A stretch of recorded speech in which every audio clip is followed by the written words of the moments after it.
Assalamualaikum warahmatullahi wabarakatuh. Perkenalkan, nama saya Mega Febriantari, kelas Tadris Kimia 3G. Di video ini saya akan mempresentasikan tentang hasil analisis jurnal untuk memenuhi tugas mata kuliah metodologi penelitian yang diampu oleh Ibu Iva Zilviana SPD MPD.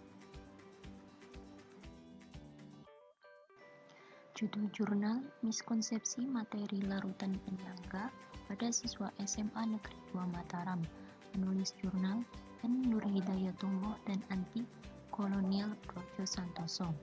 Identitas jurnal, Jurnal Miskonsepsi Inovasi Pendidikan IPA tahun 2018, volume 4, nomor 1, PISSN 2406-9205, PISSN 2427-4820.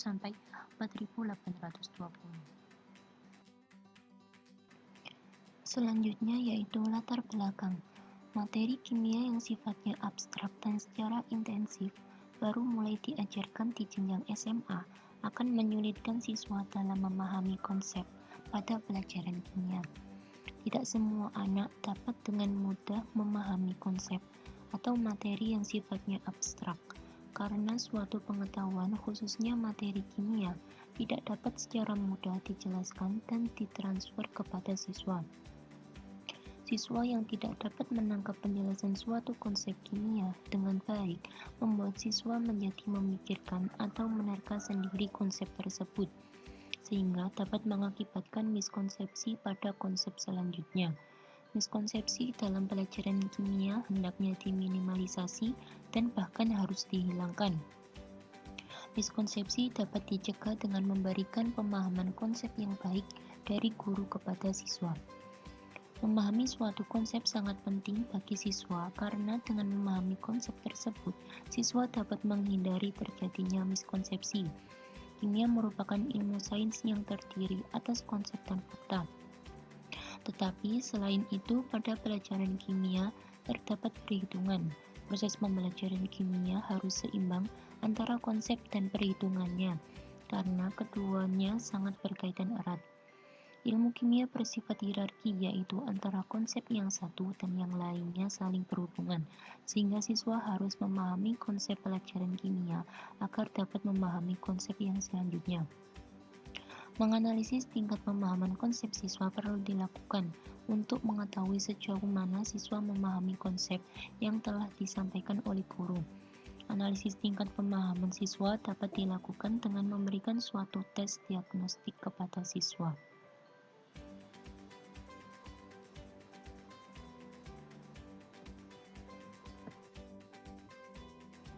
Rumusan masalah. 1. Apa saja materi larutan penyangga yang mengalami miskonsepsi pada siswa SMA Negeri 2 Mataram? 2. Berapa persentase miskonsepsi pada setiap indikator materi larutan penyangga pada siswa SMA Negeri 2 Mataram? 3. Apa penyebab terjadinya miskonsepsi materi larutan penyangga pada siswa SMA Negeri 2 Mataram? Selanjutnya yaitu teori. Wahyuningsi Raharjo dan Masito mendeskripsikan bahwa kesalahan pemahaman konsep yang terjadi pada siswa secara konsisten akan mempengaruhi efektivitas proses belajar selanjutnya dari siswa yang bersangkutan. Usai proses pembelajaran di sekolah, seringkali terjadi kesalahan kerangka konsep yang telah dibangun oleh siswa di sekolah menyimpang dari konsep yang benar. Kerangka konsep yang salah tersebut akan disebut sebagai miskonsepsi. Salirawati juga menyatakan bahwa memahami konsep kimia dalam pembelajaran kimia merupakan hal sangat penting. Kenyataannya, siswa sering mengalami kesulitan dalam memahami konsep kimia. Jiwo memaparkan bahwa pembelajaran kimia bagi seorang pemula sangat penting untuk diarahkan pada pengembangan pemahaman konsep dengan strategi pembelajaran yang tepat dan juga cermat. Karena metode dan strategi pembelajaran sangat berkontribusi memicu terjadinya miskonsepsi. Inovasi pembelajaran pemahaman konsep kimia idealnya dilandaskan pada dua hal pokok, yaitu hakikat kajian kimia dan hakikat sains. Paradigma pembelajaran kimia pada penjelasan fakta perlu digeser menjadi paradigma baru yang hanya menekankan pada konsep kunci dengan elaborasi yang memadai, kontekstual, dan mendorong siswa aktif sehingga secara dini mengurangi miskonsepsi yang merupakan permasalahan utama dalam pelajaran kimia. Metode. Step 1. Deskriptif kualitatif. Deskriptif kualitatif adalah penelitian yang dilakukan untuk mendeskripsikan tentang suatu keadaan secara objektif. Step 2.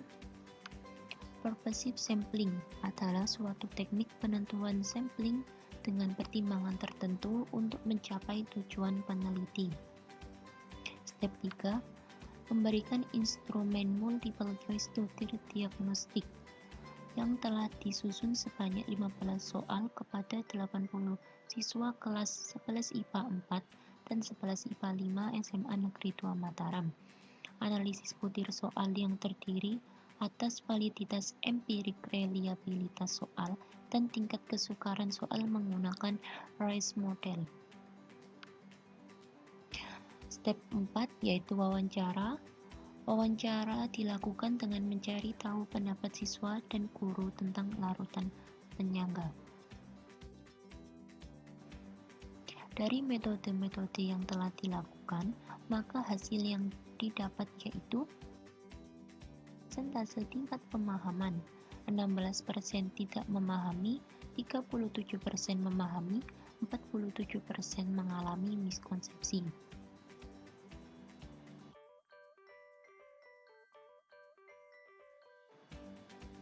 Presentase tingkat pemahaman konsep siswa pada materi larutan penyangga.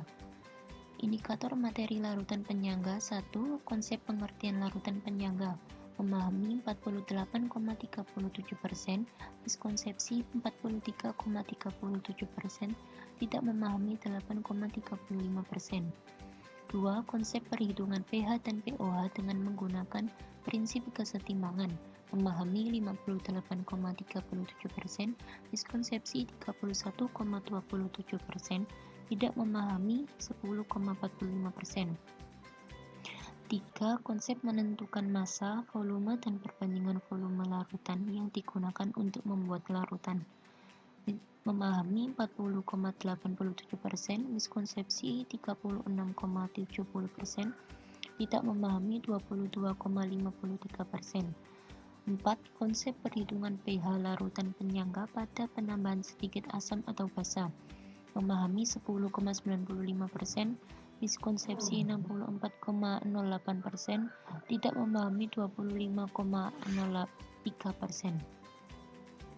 5. Konsep fungsi larutan penyangga dalam tubuh makhluk hidup dan dalam kehidupan sehari-hari. Memahami 33,15%, miskonsepsi 58,75%, tidak memahami 8,15%.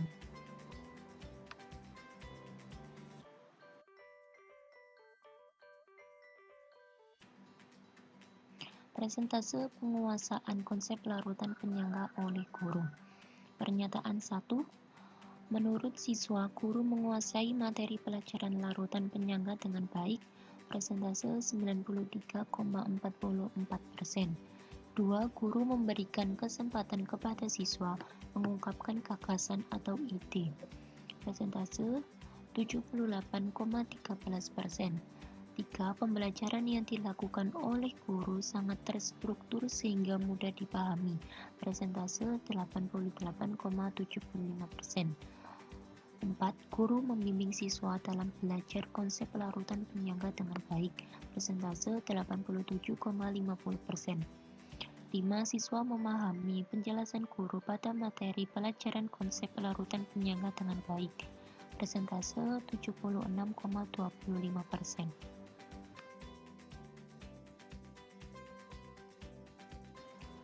Presentase pendapat siswa mengenai konteks buku kimia. Pernyataan 1. Penjelasan dalam buku mengalami kekeliruan dengan penjelasan guru. Presentase 54,38%. 2. Terdapat salah tulis terutama dalam rumus pada materi larutan penyangga. Persentase 52,50%. 3. Tingkat kesulitan penulisan buku terlalu tinggi. Persentase 63,13%. 4. Bahasa dalam buku terlalu sulit untuk dipahami siswa. Persentase 61,88%. 5. Isi buku tentang materi larutan penyangga lengkap. Persentase 73,75%. Yang terakhir yaitu simpulan. Berdasarkan rumusan masalah dan hasil yang telah didapat, terdapat beberapa kesimpulan yaitu: pertama, terjadi miskonsepsi materi larutan penyangga pada konsep pengertian larutan penyangga. Perhitungan pH dan pOH, penentuan massa, volume dan perbandingan volume larutan, dan fungsi larutan penyangga pada 80 siswa kelas 11 IPA 4 dan 11 IPA 5 SMA Negeri 2 Mataram. Kedua, miskonsepsi siswa yang terjadi pada materi larutan penyangga yaitu 47%. Miskonsepsi yang terjadi pada setiap indikator yaitu konsep pengertian larutan penyangga sebesar 43,37%. Perhitungan pH dan pOH dengan menggunakan prinsip kesetimbangan sebesar 31,27%. Penentuan massa, volume, dan perbandingan volume larutan yang digunakan untuk membuat larutan sebesar 36,70%.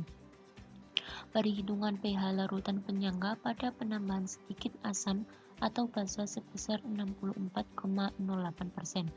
Dan fungsi larutan penyangga dalam tubuh makhluk hidup dan dalam kehidupan sehari-hari sebesar 58,75%. Yang ketiga, penyebab terjadinya miskonsepsi pada materi larutan penyangga yaitu guru, buku, dan siswa. Guru kurang menekankan penjelasan materi khususnya pada indikator konsep larutan penyangga pada kehidupan sehari-hari. Terdapat kekeliruan penjelasan guru dengan yang terdapat dalam buku teks kimia yang digunakan sebagai pendukung dalam proses pembelajaran dan bahasa yang digunakan dalam buku teks kimia terlalu sulit, yang mengakibatkan siswa sulit memahami konsep. Siswa yang kurang fokus dalam proses pembelajaran sehingga materi yang disampaikan oleh guru tidak sepenuhnya dapat ditangkap dan dipahami oleh siswa yang mengakibatkan siswa menduga-duga sendiri konsep tersebut dan terjadi miskonsepsi.